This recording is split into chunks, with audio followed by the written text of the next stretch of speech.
It was just another bright, bouncy morning at Sprunki Studio. The kind of morning where every beat dropped in perfect time, and the sun always hit just right through the windows. The studio was alive with sounds. Claps, snaps, bass drops, giggles, and the occasional offbeat kazoo noise, probably fanbot again. The middle of the chaos, as usual, was Oren, orange, round, and endlessly energetic. His golden headphones bobbed up and down as he bounced between loop pads and mixing tables, adding random silly samples to everything. He remixed a cat sneeze into a drum line and laughed so hard he fell backward into a beanbag. "Yo, who added fart bass to my love beat?" yelled Beatron from across the room. Oren held up both hands, grinning like he'd just won a Grammy. Guilty, but admit it, it slaps. Suddenly, the energy shifted. The door creaked open, and in walked Pinki. She didn't say a word. She never needed to. She floated across the room with that soft kind of confidence. The kind that didn't scream for attention, but somehow made everyone stop what they were doing for a half-second too long. Pinki was wearing her usual soft pink shade with her signature purple bow. In her arms, a sketchbook filled with origami hearts and weirdly specific doodles of microphones with bunny ears. Oren blinked, hard. He felt something in his chest do a little glitch pop. "Whoa," he mumbled under his breath. "Whoa, what?" asked Fanbot, popping up beside him. "Nothing, air glitch." But the truth was, Pinki wasn't usually in the main studio. She mostly stayed in the art room or the garden area, folding paper, minding her own business, living in a world of ink and sparkle pens. The fact that she was here, in his audio zone, made Oren weirdly aware of how messy his corner was, and that he might have jelly on his hoodie. As Pinki sat at the far end of the studio, quietly sketching something with an oversized glitter pen, Oren kept stealing glances, each time pretending he was adjusting his synthboard or scratching his ear. "Hey, Oren," said Beatron, waving a beat pad in front of his face. "You're short-circuiting or something? Earth to orange head." "I'm fine," Oren snapped, a little too loud, then softly just recalibrating. But the truth was buzzing behind his eyes. There was a new energy in the air today, one that couldn't be mixed, recorded, or looped, one that had pink bunny ears and a smile that made your heart miss a beat. For the next few days, Oren tried to play it cool. Keyword tried. Whenever Pinki walked into the room, he'd suddenly find something to fix. His beat pad, his hoodie strings, a scratch that didn't exist on his elbow. Anything to avoid looking directly at her for more than 1.3 seconds. But Pinki, she didn't seem fazed. She'd hum to herself while sketching. Fold paper hearts absent-mindedly during group meetings. Leave random little bunny ear stickers on the backs of chairs and tabletops, like quiet reminders that she had been there, soft and subtle like her.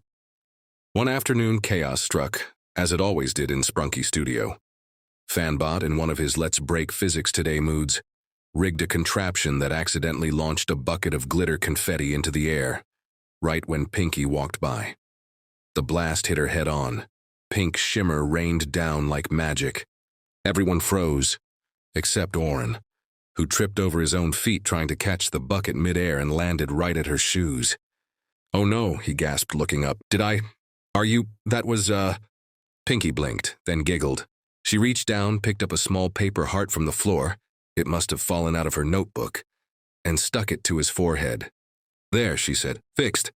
Oren might have just melted into a puddle of orange goo. Later that day, while cleaning up confetti from the studio floor, he found another paper heart on the carpet. This one was different, more carefully folded, with tiny doodles around the edges. Inside, written in a swirly pink pen, "To the one who makes my heart skip beats, literally." Oren froze. His heart dropped to his knees, then flew back into his chest and started doing a drum solo. Was that for him? Had she noticed his glitchy beat whenever she walked by? He didn't sleep that night. He just lay in bed with the paper heart over his face, wondering how many beats it would take to gather the courage to ask. The next morning, he walked into the kitchen area and boom, ran right into Pinki. Literally, their heads bumped, a water bottle fell, and they both scrambled to pick it up. She handed it to him with her usual quiet smile. He stared at her. She stared back. Silence. Then, "Cool bottle," he blurted. "Thanks," she replied softly. "Cool, headphones. Yeah, they help me focus on beats and stuff." Stuff. Important stuff, like notes, frequencies, origami. She raised an eyebrow. Origami? Oren immediately facepalmed. Forget it, I have to go calibrate my brain. He practically sprinted out of the room, leaving his muffin on the table and his dignity on the floor. From across the studio, Fanbot peeked over his monitor. Bro's got it bad, he whispered to Beatron. Beatron sipped his smoothie. He's not even trying to hide it. I say 2 days till public confession. Max. $10 says he sings it instead. Deal. Back in the beat booth, Oren stood alone, holding the paper heart in one hand and clutching his headphones in the other. This is getting ridiculous, he muttered. He looked toward Pinky's desk, empty now, and whispered to himself, Okay, Oren, time to remix your heart. That evening, Oren stayed behind after everyone else had left the studio. The lights were low. The synths hummed softly, and the only sound was his steady tapping on the beat pad, slow at first, then growing bolder, like his courage was sinking with the tempo. He wasn't making a remix for fun this time. This was something different. He layered a soft melody first, light like Pinky's giggle. Then a kick drum, steady and awkward, kind of like his heartbeat around her. Then a sample of paper folding. He'd secretly recorded it earlier while she was making origami. Finally, he added his own voice. If you're hearing this, you've probably already figured it out. Yeah, it's about you. And yeah, you kinda stole my heart. He winced at the last line but left it in anyway. He saved the mix under the title, Heart.exe. And then he froze. How was he supposed to give it to her?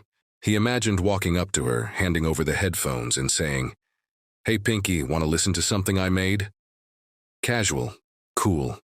Except it would definitely come out more like, Hi you hey do you, listen. And then he'd probably trip on his own shoelaces and knock over a keyboard. So instead he left the headphones on her desk. No note, no explanation, just hope. The next morning, Pinky found them waiting for her. She hesitated. Then slowly she put them on. No one saw her reaction. No one heard what she whispered. But when Oren walked into the studio later that day, something had changed. Everyone looked at him and grinned. Why's everyone staring? He asked nervously. Fanbot whistled innocently. Beatron winked. Even the normally chill Cynthia was smiling weirdly. He turned and there she was, Pinky, standing at his desk, with a paintbrush. Oren blinked. Hi? She didn't say a word, just stepped forward, and gently painted a glowing pink heart on the front of his hoodie, right over his chest. Then she leaned in close and said softly, just loud enough for only him to hear, You didn't lose your heart, Oren.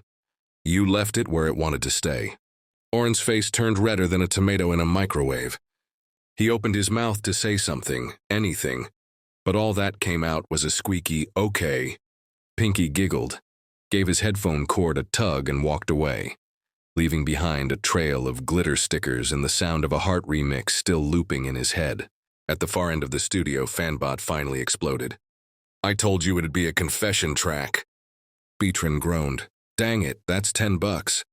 And from that day forward, whenever Oren wore that hoodie, with the pink heart on his chest, he walked a little taller, smiled a little bigger, and always remixed with a little more heart.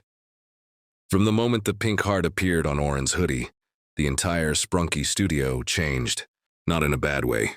In a ridiculously teasing, over-the-top, can't-escape-it kind of way. Fanbot made it his personal mission to remix Oren's confession track into every background beat. Suddenly, You Kinda Stole My Heart was echoing from vending machines, hallway speakers, and the intro to the lunch break alarm. Even Beatron started slipping origami hearts into Oren's backpack. For emotional support, he said with a dramatic bow, in case Pinky's love becomes too heavy to carry alone. Oren tried to play it cool again. He failed again. Because Pinky? She smiled more now.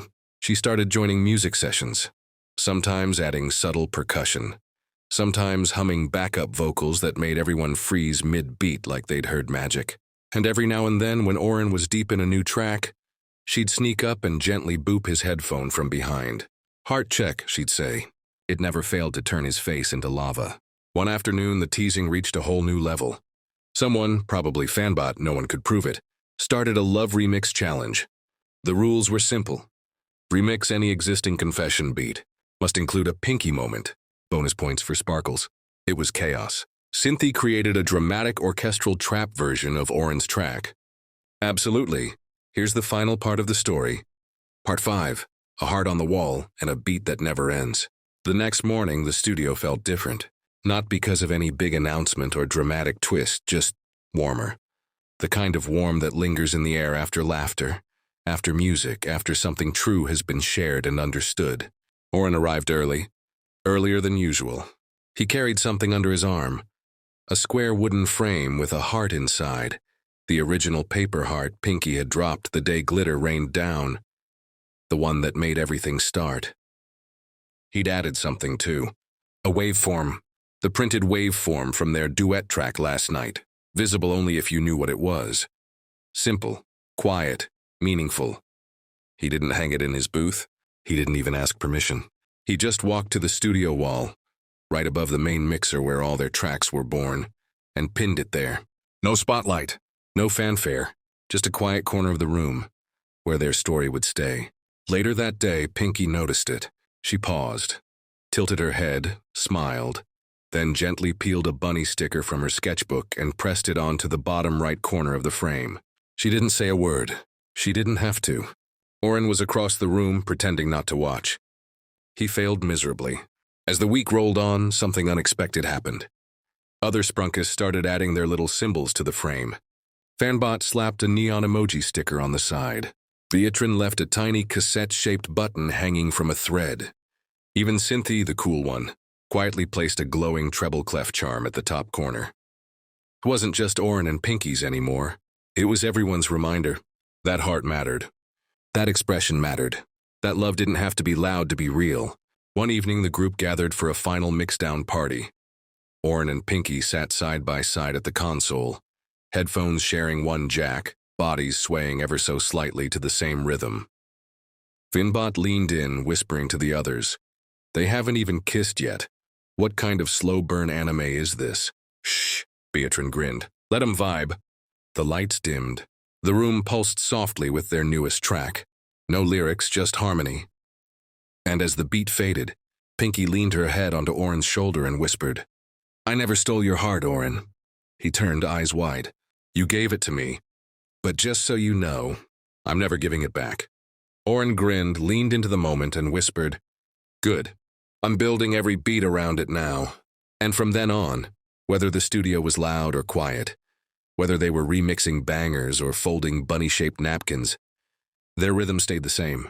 Not perfect, not always in time, but honest and beautiful.